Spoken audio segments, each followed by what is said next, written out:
कायदा सर्वोच्च शासन आहे. भारतासारखे देशात हे कथन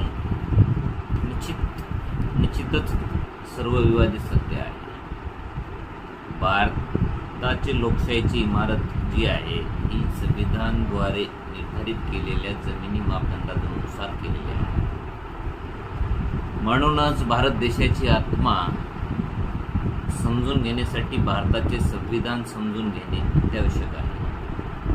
भारताचे संविधान हे दुसऱ्या कोणत्या कागदाचे तुकड्याचे विपरीत एक जीवित दस्तावेज आहे.